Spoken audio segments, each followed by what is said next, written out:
Nous vous recevons une fois encore sur ce plateau. Ounamaka, bienvenue. Merci Piombo. Alors aujourd'hui, pour le compte du dossier, nous parlons de cette grève des médecins qui s'observe. Et la première question est de savoir quelle a été ou quelles sont les causes du durcissement de la grève des médecins qui s'observe. Il faudrait savoir qu'avant de durcir cette grève, plusieurs plaintes ont été faites de la part des médecins auprès du gouvernement actuel, et cela remonte de l'époque de l'exercice de Kabila, où les médecins revendiquaient leurs droits. Finalement, la première grève s'est déclenchée le 12 juillet, auquel les grévistes ont assuré un service minimum dans chaque hôpital pendant la semaine des négociations avec le gouvernement. Le but de ces négociations était que le gouvernement passe à l'acte, qui est de répondre aux besoins des médecins, notamment la hausse des salaires, la reconsidération de l'impôt sur les revenus professionnels, prélevés sur la prime des risques, mais aussi la réactivation des rubriques immunisées de la rémunération, notamment le transport et le logement. Suite à l'ultimatum des 4 jours donnés, les médecins du secteur public ont durci leur grève, étant donné qu'aucune décision n'a été prise de la part du gouvernement. Relevant avec eux tout service minimum qui a été accordé autrefois. Ces causes ont entraîné des conséquences dramatiques, entre autres les maladies qui se trouvent sans être soignées, et malgré la pandémie à Covid-19 qui circule, les personnages de la riposte contre la Covid-19 sont encore en grève jusque-là. Et on se demande quel sera donc le sort des personnes qui sont atteintes. Et donc, Ounamaka, comme vous venez de le relever, on remarque que les médecins ou la situation, le travail ou les conditions des médecins sont quand même mis en deuxième position par rapport à d'autres secteurs ici en RDC. Alors dites-nous, quelles sont les raisons? Pourquoi est-ce que les autres sont, les conditions de travail sont beaucoup plus favorables par rapport au secteur de la santé? Le processus pour améliorer les conditions de travail tarde encore parce que les ministères de la Santé ou encore les syndicats des médecins finissent par reprendre leurs services parce que, comme dit-on, la santé vient avant tout. Le SINAMED et les ministres qui succèdent sont parfois obligés de se contenter des promesses faites par le gouvernement. Alors, à l'allure où vont les choses, Ounamaka, cette situation s'annonce plutôt inquiétante, on doit le dire, surtout avec cette pandémie de Covid-19 qui continue à circuler et à frapper encore dans le monde, on peut le dire, et même en République démocratique du Congo. Alors, quelles sont les conditions que les médecins posent pour pouvoir lever cette grève? Alors effectivement, cette situation vient pendant que la RDC fait face à une situation préoccupante de la pandémie à Covid-19. Le gouvernement devrait prendre en considération leurs plaintes et justement passer à l'acte parce qu'ils disent en avoir marre de ces promesses et veulent d'un accord assorti d'un chronogramme d'exécution, soit signé avec le gouvernement. Et donc les médecins en ont marre de cette situation, ils veulent passer des promesses à l'action de la part du gouvernement et on espère vraiment que dans les prochains jours, ce problème sera résolu dans le secteur de la santé Ounamaka. Merci beaucoup Piombo et on l'espère aussi. Prenons à présent un élément de reportage qui revient dans le corps de notre tranche, qui revient sur la pandémie de Covid-19. Il s'observe une recrudescence des hôpitaux, mais des centres médicaux aussi. Peu sont ceux qui mettent en avant-plan la santé du patient pour la simple raison qu'ils font avant tout le business.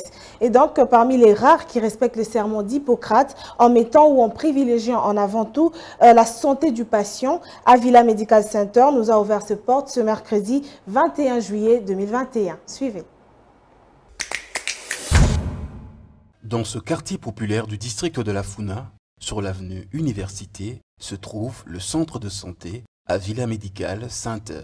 Avila Medical Center prend en charge toutes les consultations générales, également les cas des spécialités, à savoir la gynéco-obstétrique, la pédiatrie, la médecine interne, ainsi que des cas de chirurgie.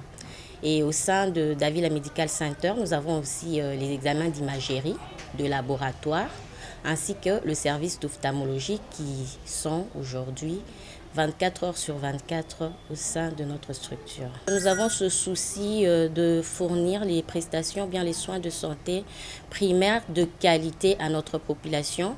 Et si vous remarquez bien, nous sommes dans un environnement où ces genres de structures sont vraiment d'abord très rares. Avec une capacité de plus de 10 lits et un service plus près de la population, Avila Medical Center a su redonner sourire aux habitants de Kaouka, mais aussi et surtout aux vulnérables qui depuis sont pris en charge même quand les moyens font défaut. Dans mon hôpital médical, oyo sati que docteur outi a trié quand Kaouka tourne makambo, ba tuti yo oyemba motalo malamu.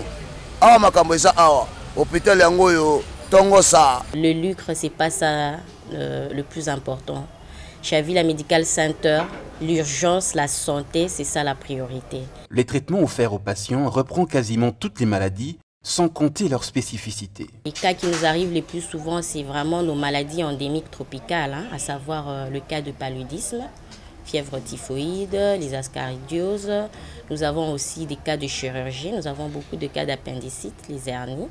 Et en maternité, bien évidemment, les césariennes, ça ne manque pas. Donc, mais maintenant, là, nous mettons plus l'accent sur les pathologies chroniques, à savoir l'hypertension, le diabète, dont nous faisons aussi la prévention et surtout la prise en charge. En cette période de crise sanitaire, le centre a mis en place une mutuelle pour mieux orienter ses patients. Dans Avila Cœur, nous avons 3 points que nous développons. Il y a Avila Cœur mutuel, nous avons Avila Cœur convention et nous avons Avila Cœur Academia. Pour Avila Cœur Academia, ce sont les étudiants, les élèves qui souscrivent. Et ça se passe comment? C'est pour toute une année académique ou toute une année scolaire. Quand vous souscrivez, vous avez droit aux consultations pendant toute la durée de l'année scolaire ou de l'année académique. L'adhésion est très simple, explique l'administrateur gérant. Dans le mutuel, nous sommes ouverts à toutes les couches de la population, en moindre coût, et nous donnons l'opportunité à toutes les catégories de personnes à venir souscrire. En seulement 4 mois d'existence, le centre de santé Avila Medical Center a pu prendre en charge plus de 2000 patients. Les Congolais mususu bazana volonté à kosunga baninga, vraiment ils ont encouragé ma casse na au docteur Patrick Asali na mboka na biso. To sepeli makasi et puis na sengi na gouvernement ba pese maboko makasi. Pour œuvrer kende liboso. L'appareil est vraiment ultra sophistiqué. Les appareils à kitoko, où ils allaient diagnostiquer mbalamoko va passer na kati ya nzoto. Et loko esa eme biso na quartier oyo vraiment eleke libiso. Donc dimaki teke un jour eloko aboye ko iko komela biso na kati ya quartier pe to sepela. Ici, la santé du patient passe avant tout. D'où son slogan, votre santé, c'est notre priorité.